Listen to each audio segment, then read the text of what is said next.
You are in the zone with Cranky and the Swagman. One day the music will load up. One day. Oh, there it goes. You know, I'm going to play that song on my surround sound system one day and make the house shake. That would be sick. I would love to see that. What are you eating there, Autobot? My son's cupcake from his birthday because everyone fell sick. No one turned up. So we have 12 cupcakes to get through and about 12 cookies to try and smash down before they expire. And I tell you what, they fucking taste brilliant. Where'd you get them from? Where did we get them from? Who was the lady that did it? Give a local business a shout out. Drips and Delights, local caterer lady. Drips and Delights. They don't have a business per se as in business, but you can look them up on Facebook if you're in Perth. They are in the Mandurah Singleton area, Secret Harbour area. So if you're down in the Rockingham, Perth district area and you want some good cupcakes and biscuits, that's the place. You have to send some to me one day. And these are the cookies. They're not just your standard cookies. We told her it was for a wild one birthday, and that's what we come up with. Is that a giraffe? Looks like yeah, it is. It's a giraffe, and then she's got the bear. That's a lion. It's got a mane. Lion. And then you've got bears. You've got zebras. Everything. Absolutely, a tiger is in there. That's cool. Monkey. Mm-hmm. She knows how to do them. That's for sure. And then you have Tim Tams. Arguably the best biscuit in the world. Yeah, I don't think anything can beat it, to be honest. Nope. Apart from Drips and Delight. Her cookies are fucking insane. Speaking of all those weird animals, we took Amara to Taronga Zoo on, was it last Saturday? Oh, yeah? How was that? Cool. Actually, I didn't realize we had a rhinoceros in Sydney.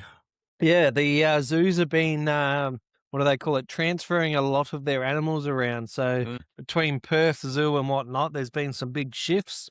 A lot of our animals have now been transferred across to Sydney, Melbourne, Australia Zoo. So chances are one of ours has ended up over there at yours. So I have no doubt that one of our animals are sitting in your zoo.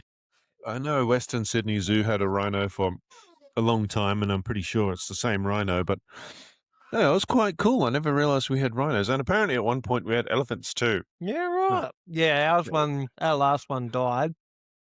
And then there was one left, so they transferred it out to a sanctuary that has multiple elephants. So that was a big move, which cost a lot of big money. And speaking of big money, my mate went on holiday. He went to Fiji, and while he was in Fiji, he spent some money, obviously being on holiday, but then he went and seen his family in Sydney on the way back through. Stopped in there. He's currently spending a couple of weeks in Sydney now. He decided to go. Listen, I'm listening to this and I'm like, I swear to God, you said he went to Sydney earlier when we talked. And you did. He went to Fiji with his cousin. His cousin also lives in Sydney, so they went back to Sydney together, and he's spending obviously another couple of weeks over in Sydney. And he decided to go to the casino in Sydney.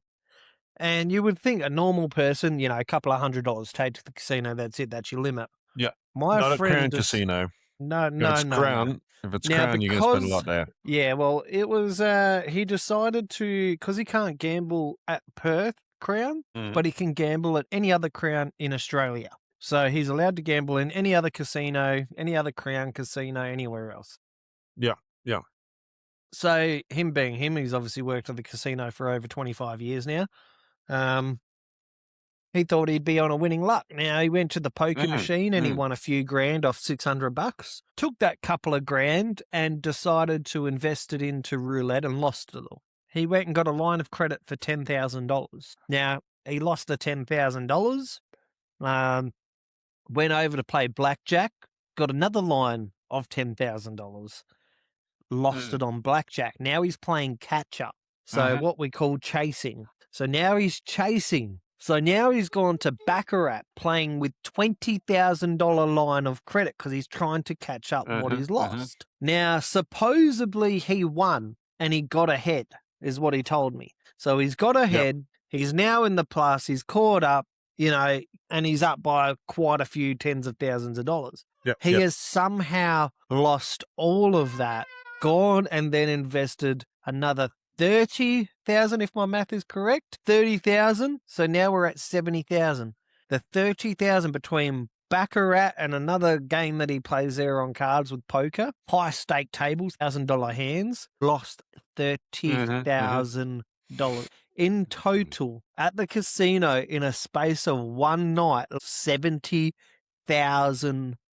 Shit. And now he's got to pay that debt back too. Well, he can pay it. He's got the money to pay it, but he goes, I feel physically sick. He goes, I've just lost $70,000. And I said, dude, if you were going to blow $70,000, you may as well have just paid for my surgery, paid all of my debt. Sarah could have had half the year off. So when I go into surgery, there's, someone to she'll look be after there. Logan. Someone to look after Logan and me. And, well, he's just got him blown it all at the casino. And he goes, I feel sick, dude. I've just lost $70,000 at the casino. I'm like, you've done what? I said, here you are telling me that you'll give me money, obviously, when you come home, but you go and blow $70,000 at the casino. What were you thinking? He goes, I was just trying to chase and catch up to what I lost. I said, but you're ahead. Why did you not walk away? And he goes, I thought I could win more, but then I lost that. And I said, that's the whole point of the casino. You should know that the casino house always wins. Yep. When you start to win, they notice that and will make sure you lose. And you fell for it. I said, you've worked there for over 25 years. How did you not know this? And he goes, well, I did. I thought I could beat the system. I was like, no, you cannot beat the system. The system will always beat you. If you don't leave when you're ahead, you will then spend more because you're like, I got all this money. Now, if you're one of these people that win a bucket load of money at the casino and then you go, fuck it, let's go to, because inside the casino, I don't know what it's like over there in Sydney, but you've got all these restaurants inside the casino and you got pubs and bars all inside the casino. So It's then the you can same, go yeah. to dinner, you can go get a drink, all that sort of shit. Now, if you're one of these people that have big winnings and then go to the restaurant, go to the bar, get pissed, take the family for a big feed because you've won a lot, start splurging and then go back and win more, then leave. I said, then you're a smart person. But if you go there, win big, lose it all, continuing to gamble, you're a fucking idiot. Like, just unreal. Like, you lose 10,000. At that point, you go, fuck it, I'm out. You don't then go double down and try to chase your tail because you'll be forever trying to chase that money back. And then you're going to lose that $10,000 and go, fuck, now I've got $20,000 I've got to try and chase. Like, yeah, Sorry. no, you're right. I physically felt sick for him. When he told me, I was like, it actually took a minute to register what he was actually telling me because I'm just sitting there going, $70,000. That's the house, that's the solar, that's the car payment. Yeah, that's my surgery paid for. Money left in the bank so Sarah can take time off. And I was like, dude, could have just given me 70 grand. At least then you would have known one, it would have gone to something good. But then I could have said, well, you've blown $70,000 anyway. Why would you just go and blow 70 grand and give it to the casino? I mean, with that, like half of that is your car payment right there. That's your entire car loan paid off. That's debts paid, solar panels paid off. How many weeks of mortgage? Personal loans he could paid cover off. you like 10 weeks of mortgage. Still cover several weeks of you being looked after while you're recovering from surgery and still cover your surgery too. More like 10 months worth of bloody, if not more, because you spend 20 to 30,000 a year on mortgage payments. That's like 3 years worth of mortgage payments right there. That's like close to literally 3 years worth of mortgage payments. 3 years. Buy a place here and it's more like a year's worth. 3. Yeah, no, over here we'd get 3 years out of that. I just couldn't believe it. I was just 70 I'm still grand. in shock thinking about it. 70 grand. If that'd probably cover maybe 11 months worth of payments. Yeah, it's especially in Sydney, the mortgages there are ridiculous. So our mortgage repayments are about $2,500 at the moment a month. Yeah. So literally one whole paycheck for the fortnight, bang, mortgage. That's it, gone. Shit, one whole paycheck for the week here. Yeah, right. That's Mortgage repayment in my area, and this is a cheap area. is about $1,200 a week. You're renting, aren't you?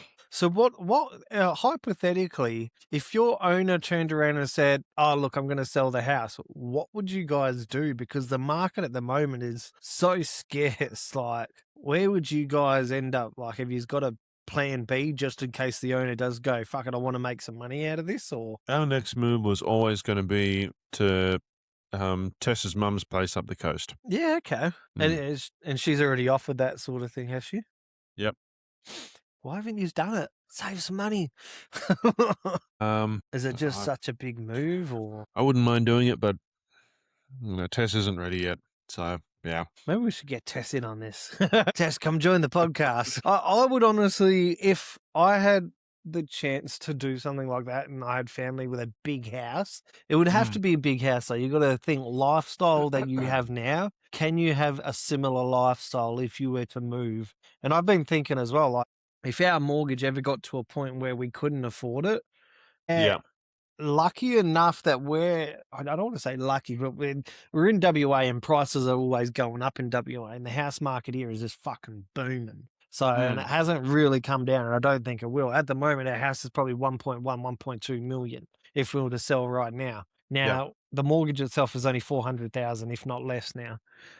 So we'd be walking away with a shitload of money. And we'd be able to fucking holiday, cruise, whatever, but if that was to happen here, like for us, it would be a situation of what do we do? Do we go for a rental? Like, but then you got to think rent. Is the rent the same as the mortgage? Because if you're paying the same amount in rent and what you are in mortgage, then it doesn't really help anything. But we've got a farm we can go to, but it's not really ideal because there's no house out there for it. We don't really have friends that have got the room for us to run to. It would be a struggle, honestly. And if the housing prices keep going the way they're going, if anybody like yourself was in that situation, it would be pretty damn difficult. Like I always said to my mate, and they're renting at the moment, I said, what will you do if the owner just decided to sell? Like, what's your plan B? And he goes, I don't have a plan B. I was like, maybe think about a plan B. We're lucky, right?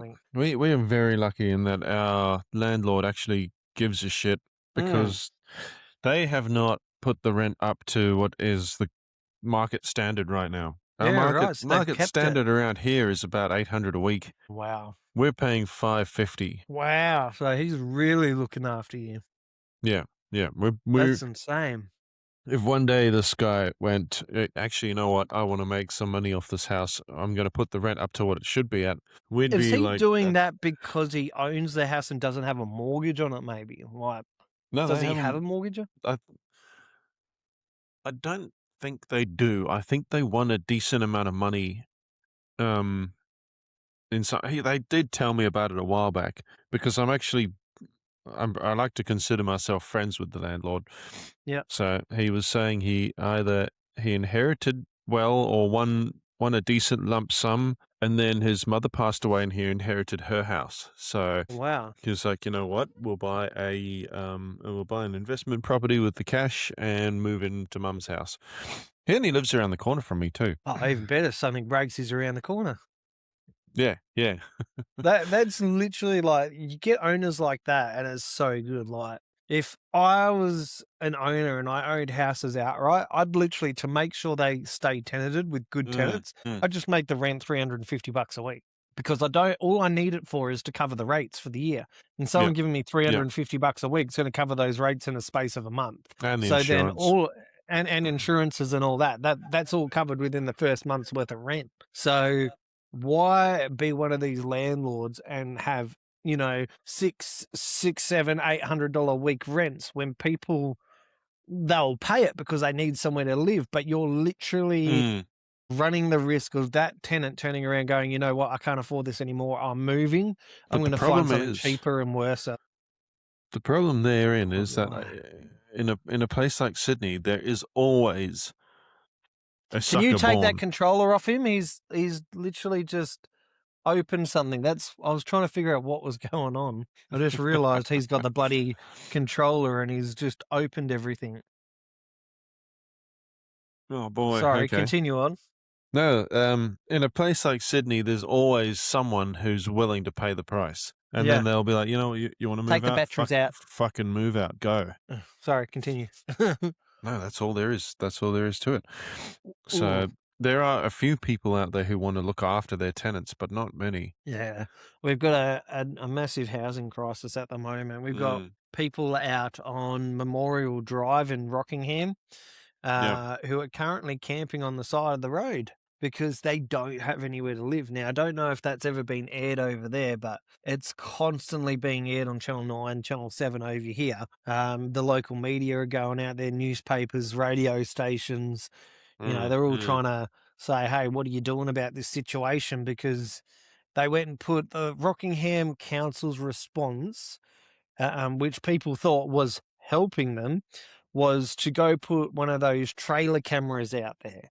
And they go, oh, yeah, Rockingham's Okay. just looking out for the people living out on Memorial Drive as security. No, it wasn't there for security. It was there to monitor how many people were going, what they were doing. It wasn't there for their safety. It was there so they could literally watch it from the office and go, what is going on out here? And just watching it every step of it. They went out on national media as well saying, oh, we haven't asked them to move. We understand there's a housing crisis. What they didn't tell the media is they sent their law enforcement, their council workers down there and gave them verbal move-on notices. So there was no trail of Rockingham Council saying, you must move on, because they wanted the narrative to be that we didn't tell them to move on. They just left on their own accord. Yeah. Which obviously is false, because they went on to a current affair and literally said the council are verbally coming out and verbally telling us, move on. Can I do something sneaky and clever right here? Go on. This episode is brought to you by On Track Meals. Whether you're living rough, camping out, working away from home, or just too buggered to cook after a long shift, On Track Meals has your back. Their ready-made meals are packed with flavor, easy to heat up, and a whole lot better than surviving on servo pies. All right, use the code INTHEZONE10 for 10% off of your order. On Track Meals, because living rough shouldn't mean eating rough. Oh, you had such the best segue for that. That was so good. It's like I've walked right into that. Yeah, little Logan's just decided he's going to crawl around the corner and join our podcast. Hey, mate, how you doing? Hey, okay. No? Okay. You're going to play with the light on Dad's mic. There we go. Yeah, there we go. So if you're not bringing up the controller and trying to turn off Dad's recording via the controller, mind you, which I didn't know he could do that, but apparently he can. He wants to get frustrated and touch all the keyboard, which you cannot do. Usually Miss Rachel turns on. Have you noticed with the kids as well? Do your kids do it the minute Miss Rachel goes on? Bang, they're like, what is this? It's almost like an instant drug for them. My older kids are, they're not really interested in that kind of thing. And Amara is now beyond Miss Rachel. She watches other things. So, oh, okay. Yeah. So he's just gotten into Miss Rachel because Sarah's brother came over and goes, oh, let's put on Miss Rachel. And all of a sudden it was like a zombie watching TV. And now you put Miss Rachel on the mobile phone or, the iPad, and he sits there kissing the iPad. To be single again. Yes. Yes. It is. I'm well over the Miss Rachel, but it's the only thing that entertains him. Miss Rachel is married, Logan. All right. Yes, Miss Rachel is married. You cannot have it. If she went on tour, I reckon she'd make millions. Oh yeah, and then it'd just be all the dads coming to watch.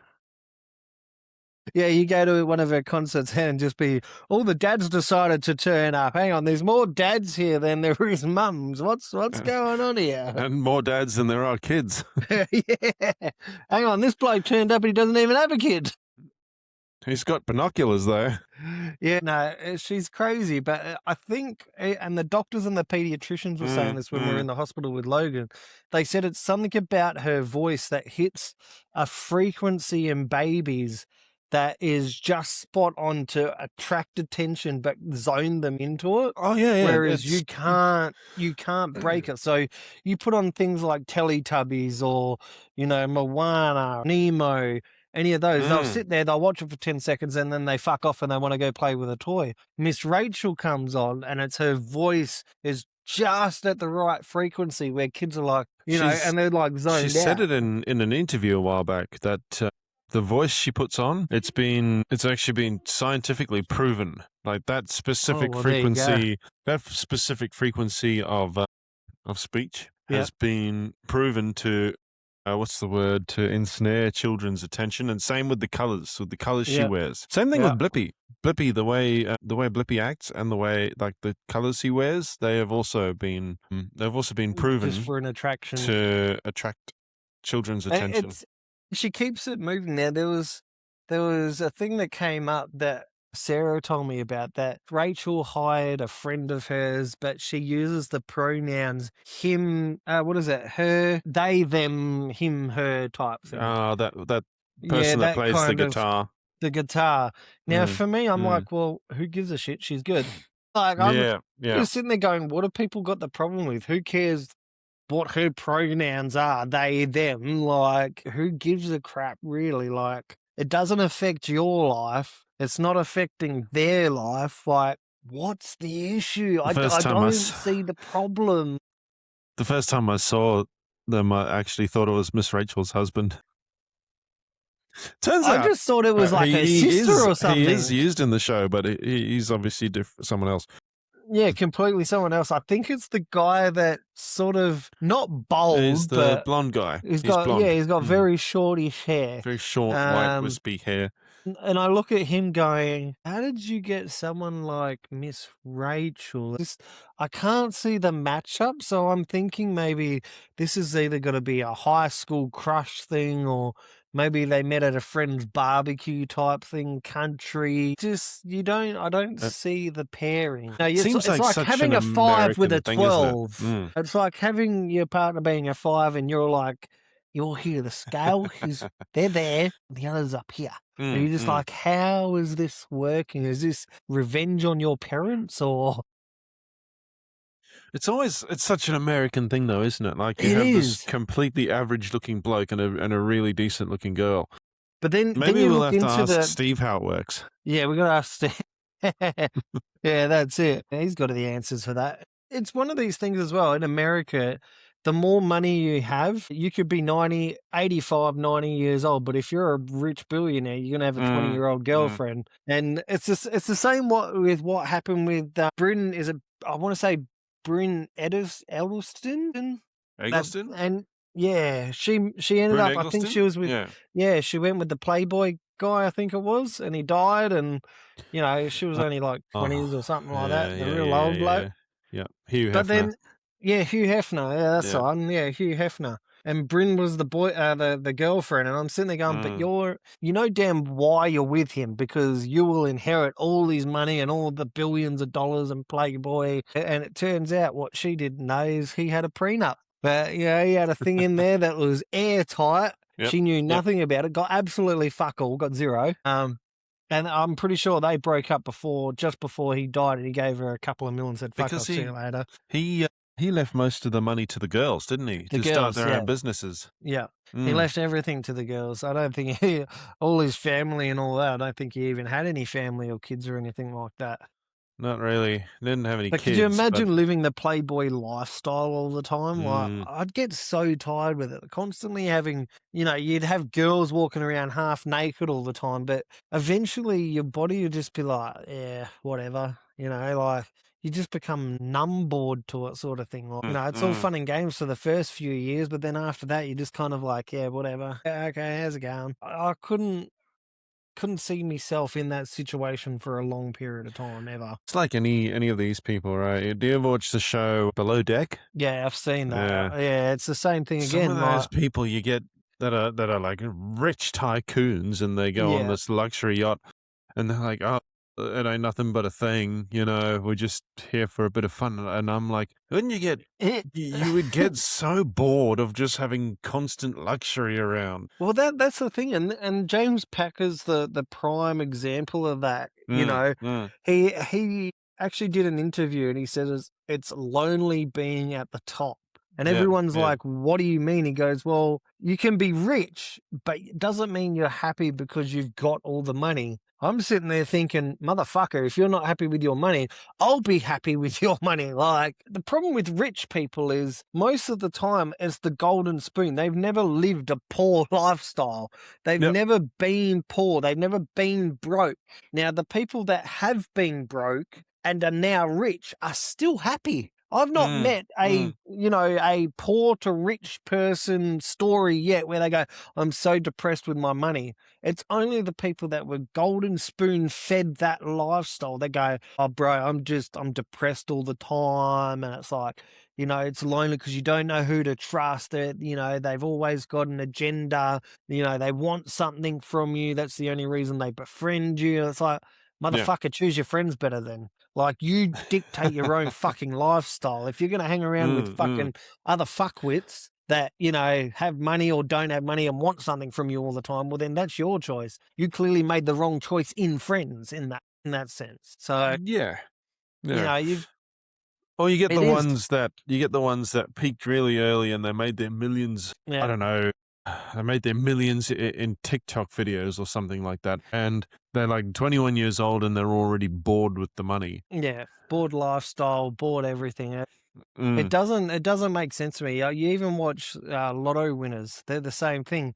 They win a yeah, bucket load of yeah. money, and they start being stupid with it. Instead of stopping and thinking about, okay, I've just won lotto, or I've just become rich, famous. People are going to start asking questions. Instead of thinking about what am I going to do, how am I going to create my circle? It's more of a let's go out, spend a big, bring everyone along for the ride, and Mm. then they get pissed off because everyone's asking for something from them. It's like, well, you did this, you created this circle. I Like, don't know how it'd be if I won the lottery. neither would I. Like, honestly, I I wouldn't know think what I'd to do just with pay off the myself. mortgage, and then I'd start thinking about, okay, what do I want to do? Like, because $1 Mm, million mm. these days barely buys you a house, whereas $1 million, 15, 20 years ago would have been like, oh, $1 million, you're fucking retiring. Yeah. Now $1 million now, if you had $1 million then and you became retired, you'd be going, fuck, we're gonna run out of money soon. See, Like, I would probably say if you won like $40 million on the Powerball, that's still a lot of money, right? it's still a lot. I And you know. could average it out, I that would. could last you potentially could get you through 50 years, Oh yeah. potentially. It could I'd be last I'd be longer. silly with it though. Yeah, well, that's the thing. Absolutely It silly could with it. last Right? longer if It could. you were smarter with it. But what I'd But do, I'd lock away 10 million straight away, put straight into my super fund.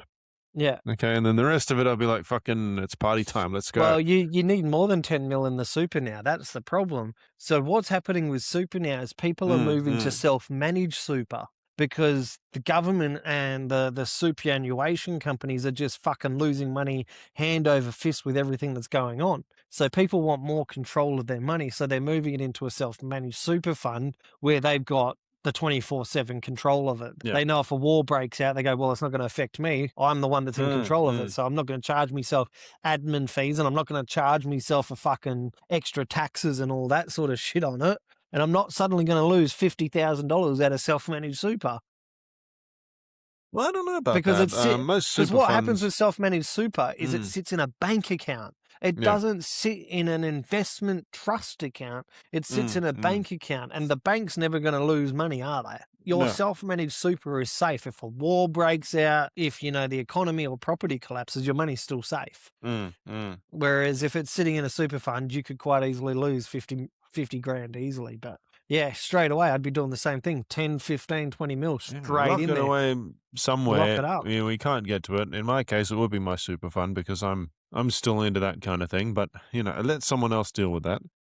I found something else about super as well while we're on Oh that yeah. topic. If you are on Centrelink and have been for 6 months with the same payment, you can access $10,000 from your super. So Australian super, you log in, you go to withdrawal, or sorry, make a claim, withdrawal, and put it under financial hardship. No questions asked. Put in all the details it asks for. It takes maybe 5 to 10 minutes to do this form. And within 2 to 3 days, you'll get an approval letter, and literally instantly almost your money's in the account. Bang, $10,000 from your super account.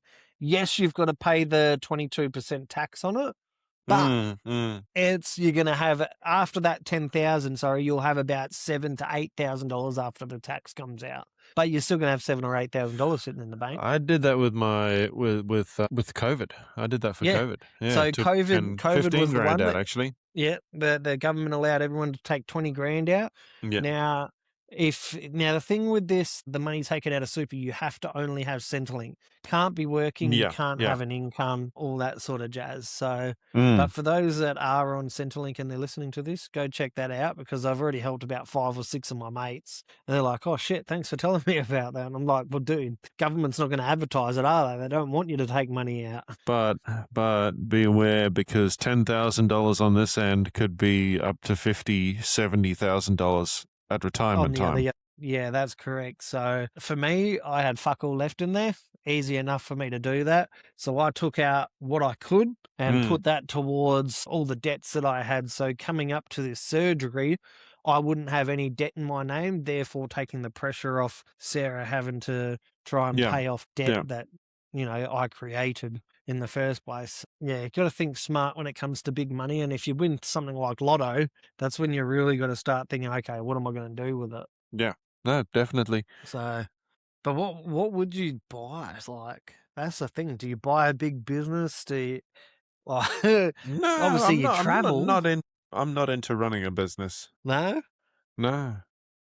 I think I'd travel, but I wouldn't just travel. It'd be first class or business class everywhere. Oh yeah. That's the stupid thing. You blow through your money so quick doing that, but the experience that you would have But I mean, doing you that. got $40 million. $40 million. What's a $30,000 first class ticket to like Vanuatu or something really worth? Well, you do $30,000 enough, you're probably going to spend $100,000 in each location. You do 10 locations, that's $1 million, if anything. Which again, that's still, you got $39 million left. Yeah, that's it. What are you going to do after that? Well, that's it. What do you do? That's what I was getting at. What do you do when you've traveled the world, you've seen everything you've wanted to see? Now, a few millionaires are in this situation. They've been everywhere. They've done everything. Look at, Justin Bieber and all the singers. They've traveled all over the globe. But then they come home and they're like, well, what do I do? You see most of our singers and that, they've been turning to drugs and alcohol, because what else can they do? So they Nothing throw else with their money. parties, But they got nothing else to do with it. Exactly. The thing with the singers, right? And this is what a lot of people don't think about. Yes, they go to lots of different countries. Say you got a band like Green Day or Korn or something like that, and they go on this big international tour. They actually don't see the country that they're in. Most of the time, they see the inside of the hotel room, they see the inside of the bus, they see the inside of the stadium, and then they move on. Move on. See, and that for me, if I was touring something like that, I wouldn't. I'd be straight up telling the touring managers, don't schedule me in so much to the point where I'm only looking inside a hotel. I want to be getting to places maybe 2-3 days in advance, having 2 or 3 days to look around before the concert, or even a week before the concert. But then my next concert, I want to have also the same amount of time. I want to have, 2 to 4 days, or even a week, to be able to go to the new country or suburb that I'm going to and be able to look around and actually enjoy the area, instead of just every single night. Oh, I've got one show here, fly out the next day, check out, fly into the new area. That night I've got to do a concert, or the next night straight away is the concert. And that's what most of these artists are doing. They'll have 2 or 3 shows every night. So, Guy Sebastian obviously went to Melbourne. He had 3 shows. So he done a, Monday, Tuesday, Wednesday, or a Friday, Saturday, Sunday, whatever sort of day they've done them on. But I couldn't imagine doing that to every single city you go to. You'd burn out so quick. Yeah. And that's what a lot of them have done. They've burnt out and they're just like, okay, now I've got to go home. I'm just going to rest. And then you don't see them tour for like the next 5 years, because they burn themselves out. Yeah, Now, exactly. That's why they're not constantly touring. constantly touring. That's right. So for me, I'd be wanting to at least have gaps in between if I was touring or lecturing or anything like that. Like, you look at Taylor Swift, she went on tour and made over $1 billion in sales. It was insane. And I think it's still the record for the most, well, one, it was highly anticipated show, but grossing was the Taylor Swift. That was the Eras tour, I believe it was. So big that they ended up making a film so that they could Yes. show it in cinema to all the people who didn't end up making the actual show. Yes, and now you can also watch it. I think it's on Netflix or Disney or something like that. You can re-watch it again. Disney. It's one of them. I Disney. think it's Disney. Tess went to see it in theater In a theatre? couple of years ago. Yeah, at the movies. No way. Yeah, right. Oh, yeah, because it was in the cinema. Yeah, if you were lucky enough to get tickets, that's right. Yeah. It's. I'm just going to move this camera because it's glaring onto. I do believe that was a rammed show too. The movies. Yeah, every theater was booked out. Yeah, every theater that had it, you couldn't get tickets. Yeah. I've got a family member who's obsessed with Taylor Swift, and she couldn't get tickets. It's yeah, if you can get into shows like that, it's good. Now the guy Sebastian, we managed to find out that he was touring in Mandurah, and straight away, of course, I've just seen him at RAC, but I was like, yeah, I'm going tickets. Like, he's in Mandurah. It's not that far. How about this bloke who threatened to blow up people at a Taylor Swift concert a few years ago? A few years ago, and then there was something that happened on the Ariana Grande where I think it was a bombing or a shooting that happened and people died, but she paid for all their funerals. So the parents weren't out of pocket for that. I'd hate for that to happen on if that was my tour. Yeah. You'd never want to tour again. No. Nah. And then there was a couple of years ago. What was there? Was it the Eagles of Death Metal? Something happened at one of their concerts too. Yeah, another thing there happened. was a shooting. Yeah. And there was Travis Scott. I think it was Travis Scott, some rapper guy. He also had the same problem. There was it was highly, obviously, he was a highly grossing celebrity, and everybody done one of those stage pushes and rushes, and it got so jam packed, people were suffocating, and all that, and that's just because it was overcrowded. It wasn't well thought out. The planning of it all was just messed up. It should have just been in an open field, but no, they had gates and everything everywhere where people just started to get squashed in, couldn't breathe. Girls and boys died. And the way he acted was, I watched the documentary, it was just shit. He couldn't have given two shits. Like, he just acted like it wasn't his problem. And it's just like, dude, this happened at your concert, like, because of you, because you just left it. What happens, I think, is a lot of these singers, they put a lot of faith into event organizers and they don't take control of that side of it. So I think a lot of that needs to happen where they need to take control of it. They need to start making more effort to have input on how the stadium looks and how it's set up for people. Because if they don't, more of that shit's going to happen. Yeah. So that shit needs sorted fast. But this weather is shocking. I'm just listening to it at the moment. Tell me about what's going on with the weather over there. Because we've been getting some pretty crap weather here too. Yeah, no, we've got say crap weather. It's actually my favorite weather. I love cold. I love the cold and rain. Well, we've got high severe winds, high severe thunderstorms. We were warned a week in advance, but we didn't think it was going to be this bad. And I tell you what, the backyard just looks like a shit house. It literally looks like a tornado's run straight through it. Oh, you're telling me. So it's insane. We haven't had anything extreme, but we've had a lot of rain. Yeah. And finally got around to mowing the back lawn today, and it was like... Just get around to it. Now the rain's coming. See, it's good if you can get 2 or to 3 it weeks. I haven't been able to do it for like 3 weeks, right? So it was long. The grass was long for one thing. Yeah. The old electric mower doesn't cope too well with wet grass either because there's no engine heat warming and drying the grass as it goes into the catches, so it all clumps up. On top of that, right? It was like walking through a swamp Yeah, because my backyard, when it gets wet, it floods floods. quickly. It Yeah. becomes a mud bath very, very quickly. Yeah, that's what you got to watch out for. I'm the same. Our lawn will just soak it all up, and then you're Mhm. just walking in what feels like swamp ground. Yep, yep. So I was pushing the mower, and my feet were sinking a good inch into the ground. That's where you just get the whip snipping. You're just like, Oh no, I did that too. yeah, nah, And I you don't. should have seen the steam coming off the grass when I was whippersnipping, because whippersnipping, electric or not, tends to heat grass up. Yeah, The whipping of the blade heats the grass up as it goes around. But goes around.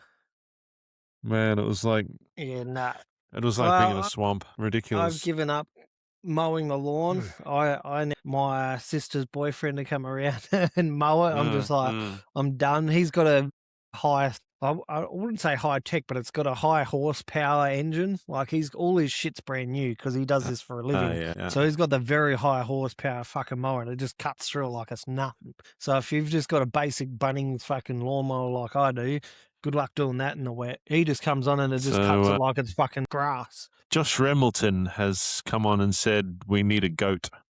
A goat. Yeah. Why do we need a goat? For the lawn. Oh, yeah, 100%. Yeah, come on. If you're going to supply it, that would be great. I want to have a look at this. Where Josh, by all means, if you've got a goat, mate, if you've got a goat that I don't know about, because it's been a while since I last saw you, Joshy. Maybe you've got a goat since then. You can bring it to my house. Yeah, Josh, hey, just send one over here to WA as well while you're at it, eh? And maybe, after the goat's finished with the lawn, we can have a barbecue. Yeah, I just literally get went your and got goat one of back those on. 6-burner barbecue covers because I was like, you know what? I'm sick of looking at this barbecue. I want to try and tidy shit up. And I was just like, barbecue cover. There we go. That looks so much better now. I was just like, really hasn't changed much other than now it looks like it's got a cover over it. I was like, yeah, no. We're We're just going to hide that around the corner. We got rid of our old barbecue because we just didn't use it much. We had one of the big gas Barbies, right? Did any of your jets break as well or start to rust and sort of corrode away at all? Yeah, that's one of the reasons why we stopped using it. But yeah, that's the same. We ended up, we got rid of that a while back. And then we got a little, tabletop barbecue. And that thing rocks. That thing goes so well. I was looking at Bunnings at one of those today. Yeah, $689 for just a flat top barbecue. I was like, yeah, nah. We went to where did we get ours from? We got ours from like Sheen or something like that. Yeah, right. And it's just a little. It's got stumpy little legs on it, like this Lego piece. Okay. Yeah. You set it on top of the tabletop, and it runs on coal. So you just fill it up with coal, light it up, let it do its thing. There were some wicked ass barbecues. They had a few on display at the at Bunnings Hall's Head. And I was looking at all of those and I was just like, man, I want one of these. And I started looking at prices. Barbecues these days are like $1,500. I'm sitting there going, no, they're not cheap. A smoker is $800 for a very top end sort of smoker. Yeah. Why would I want to spend $1,500 on a barbecue if I can spend $800 on a smoker and it does the same thing? I got a smoker. They're the best in terms of Scotch fillets and big rumps, and you let them marinate for a few hours in the smoke, and they come out so good. You ever try a cheese sausage? Really do. Go and get a cheese Kransky from the shop, Kransky from the shop, Coles or Woolworths, wherever you want to buy them from a wholesaler, and chuck those inside the smoker. The best. You'll never go back to eating a standard cheese sausage ever again after that. No, actually, don't get them from Coles or Woolies. Get them from get them from an actual butcher. Even if your butcher can do it, even better. Get it from a proper butcher. I've stopped going to Coles and Woolies for meat altogether because their meat's just shit house. It's shit. And I've started to notice the same. They're starting now with their meat side of things, starting to do it in bigger chunks because people just ain't buying it anymore. No, and because when people it's all are not full of water. It's either full of water, it's shit, or they've tried to glue it together when it's arrived from the actual butcher just to try and inflate the price on their end. And it's just like, are you serious? A lot of it is the crappiest meat, and you pay an absolute premium for it. You're going to pay the same price at the butcher, you may as well. They're banking on the fact that you are not going to want to go to the butcher. You want to do it all in one place. That's why they Yeah. do that. And they go, right, we can just name our price now because we have a captive audience. Yeah. All right, we got all these people in here. And guess what? You don't have to go to the butchery. We got one in store. You don't have to go to the bakery either. We got one in store. You don't have to go to the deli either. We got one just over there. You know, Yeah. it might It's be the shittest quality stuff, but we got it. we got it, and we've got the home brand version of Mhm. it. And the problem with home brand is it's you can tell it's homemade because it's Oh yeah. bland. It doesn't have anything. It's how can we make this on the cheapest scale possible, and feed it into a box, and then they'll market $5 Mm, home mm, brand mm. Coles, and they put on the shelf going $5, please, and you're just like, but why when I can buy a named brand that isn't home brand for $5? No, Generally, exactly. Yep. Yep. you look at the bread prices, you can buy the Coles bread for $2, Mm, or for mm, mm. $4, you can get quality bread. Because the Coles bread, the minute you put it in a toaster, it's rock solid, it's shit house, it doesn't toast that well. Yeah, no, I Mo- just I Most just get of home. I just get the named brands when it most comes of to that now. the oh yeah, absolutely. I don't bother with home brand stuff, and that's not me being what's the word? I'm not being bougie or anything like that. Yeah, That's just me going. exactly. I'm a big guy. I like Yeah, to eat.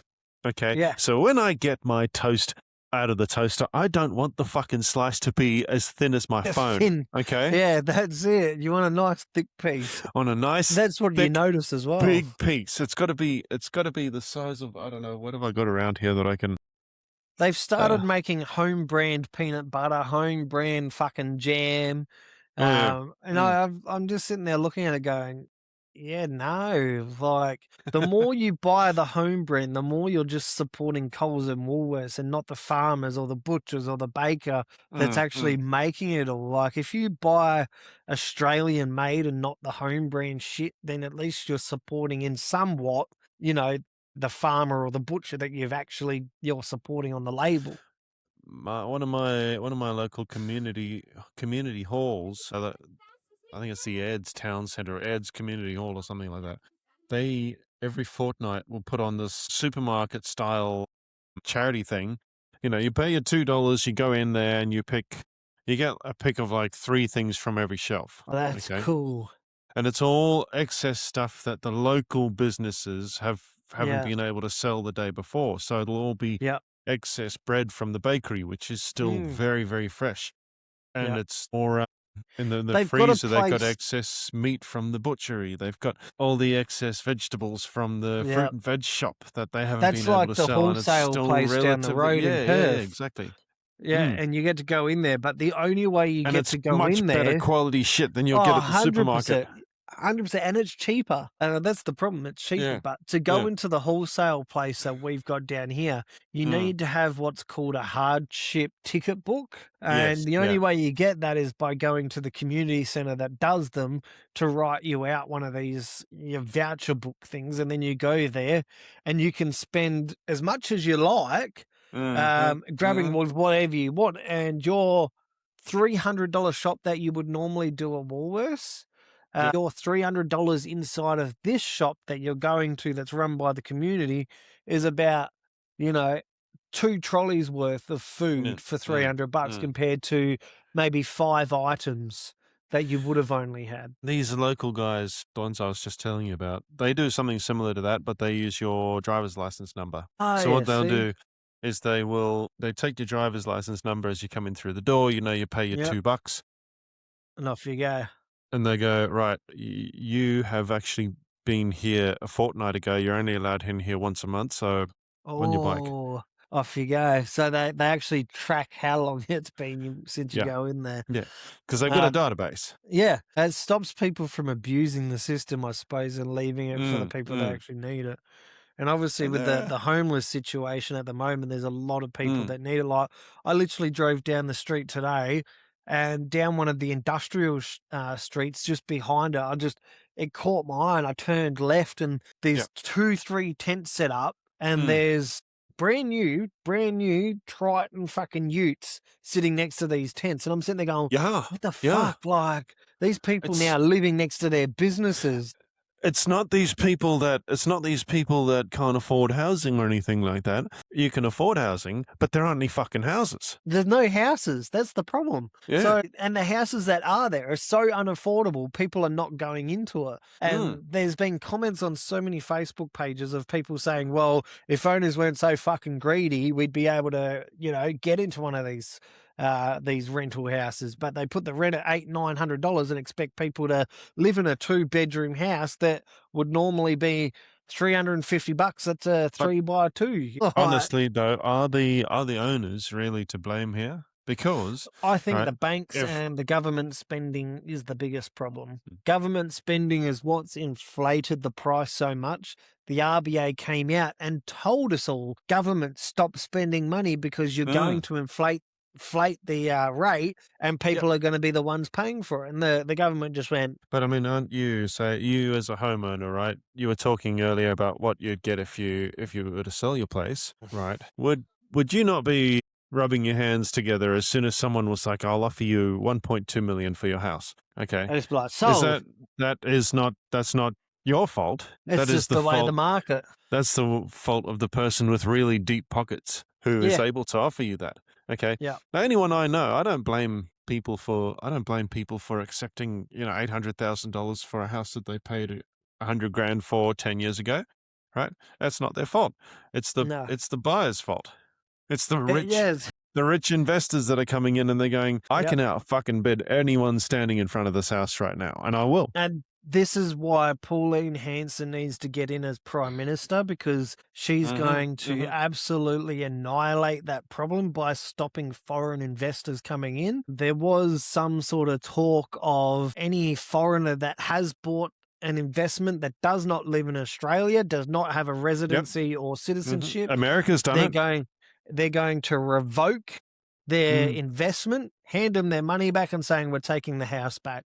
You're no longer an investor in Australia. You don't live here. You've only done it to capitalize on our market. See you later. The Chinese are actively buying up land as we speak. And the government sat there, and what pissed off a lot of people recently is Albanese came out and said to the nurses and the doctors that were currently there, yous would be nowhere in Australia without foreign doctors. And you basically just slap the face of every Australian doctor, every Australian nurse.